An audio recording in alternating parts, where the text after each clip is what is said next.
Dans une vidéo précédente, on a parlé de la fonction exponentielle, on a dit qu'est-ce que c'était, et on a vu des propriétés de calcul avec l'exponentielle. Étudions maintenant cette fonction exponentielle. Tout d'abord le signe, on l'a déjà dit mais on va le démontrer. La fonction exponentielle, elle est tout le temps positive. Quelle que soit la valeur de x, l'exponentielle est strictement positif. Pour la démonstration, on peut remarquer que pour tout x, l'exponentielle x, ça peut s'écrire exponentielle de x sur 2 plus x sur 2. Puisque x sur 2 plus x sur 2, ben ça fait 2x sur 2, c'est-à-dire x.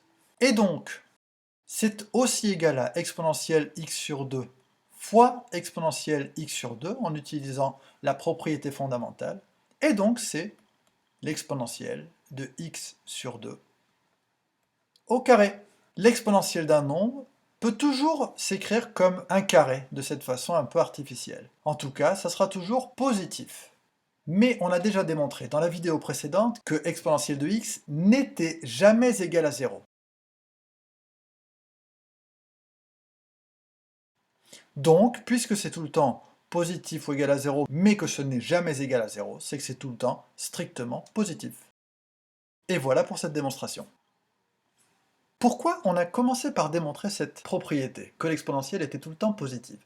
Parce qu'une conséquence directe de ce résultat, c'est que la fonction exponentielle, elle est forcément strictement croissante sur R. Et ça, il faut savoir le refaire parce que c'est très court. Comment est-ce que je démontre qu'une fonction est croissante? Eh bien, je regarde le signe de la dérivée. La dérivée de l'exponentielle, c'est elle-même, mais on vient de démontrer que l'exponentielle, elle est tout le temps strictement positive. La dérivée est donc tout le temps strictement positive, la fonction est donc strictement croissante sur R.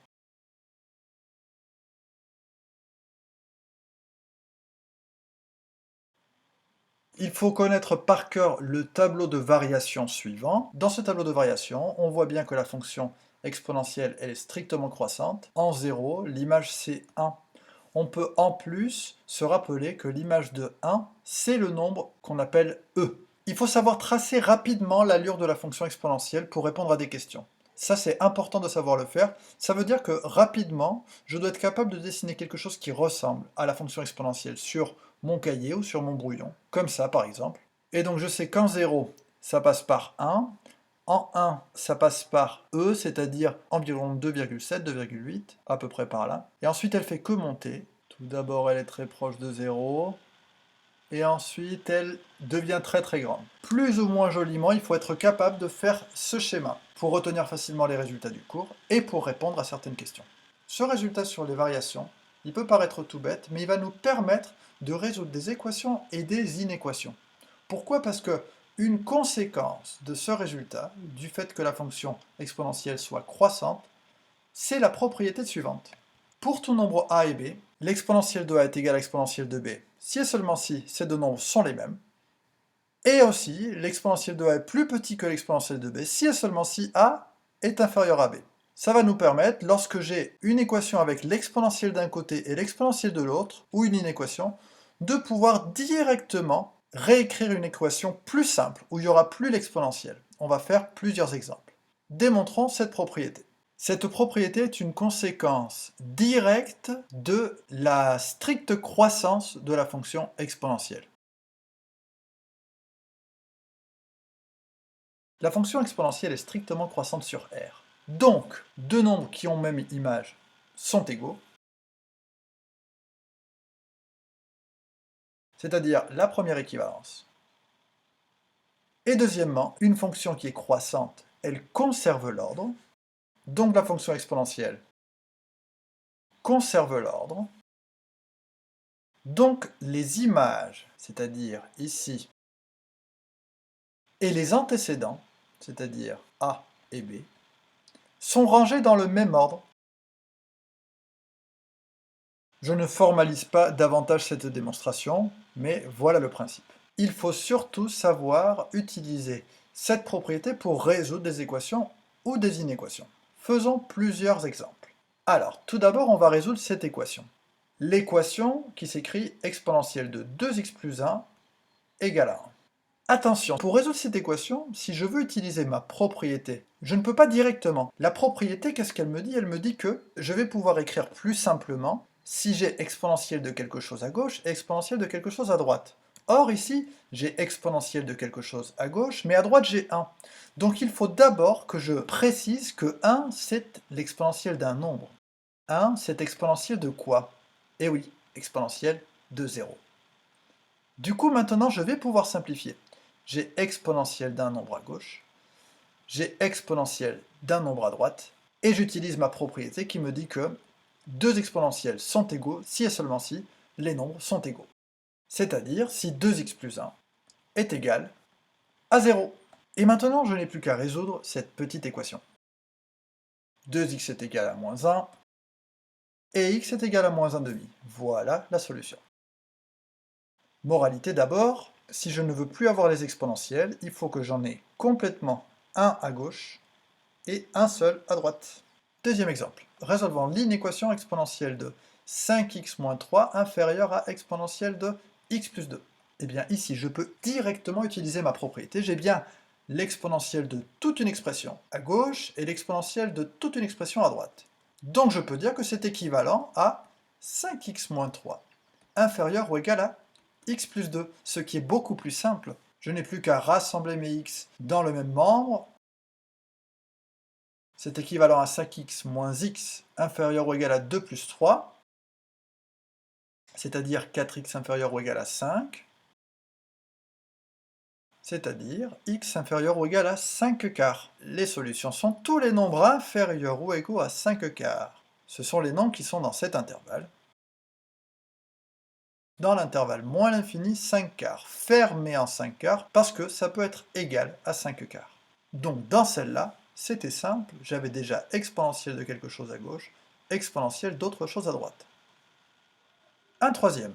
Résolvons l'équation exponentielle de 3x plus 3 est égal à 0.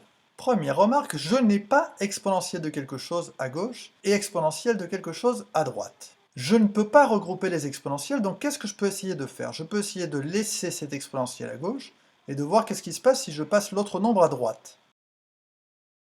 Qu'est-ce qui se passe? J'obtiens exponentielle de 3x, un exponentiel à gauche, et à droite j'obtiens moins 3. Comment? J'obtiens moins 3, mais un exponentiel ne peut pas être négatif. Ça veut dire qu'il n'y a pas de solution.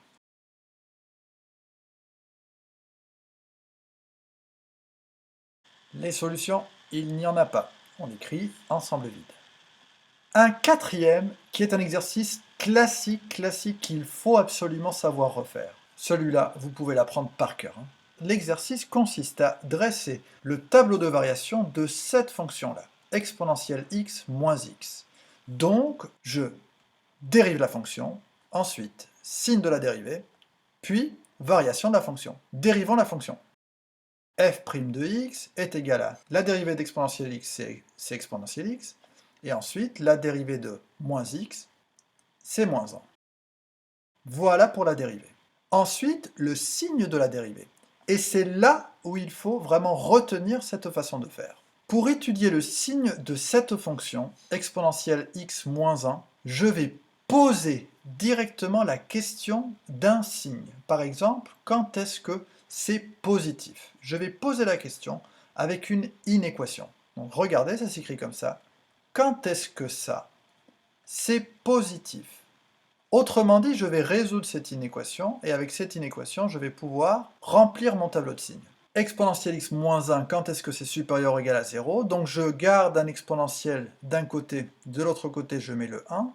Or, 1, c'est exponentielle de 0.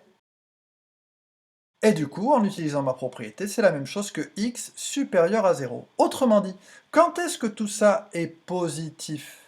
Lorsque x est plus grand que 0. Lorsque x est positif. Je peux donc remplir mon tableau de signes pour f' de x. f' de x, j'ai quelque chose qui se passe à partir de 0. Et ce que je viens de voir, c'est que pour x plus grand que 0, c'est-à-dire ici, tout ça sera positif. Voilà ce que je viens de démontrer. Ce signe, c'est ceci. Et je l'ai mis à cette case parce que la réponse, elle est là, pour les x positifs. Ça veut dire que partout ailleurs, ce n'est pas positif. Donc forcément, ici j'ai un signe négatif, et en 0, ça fait 0.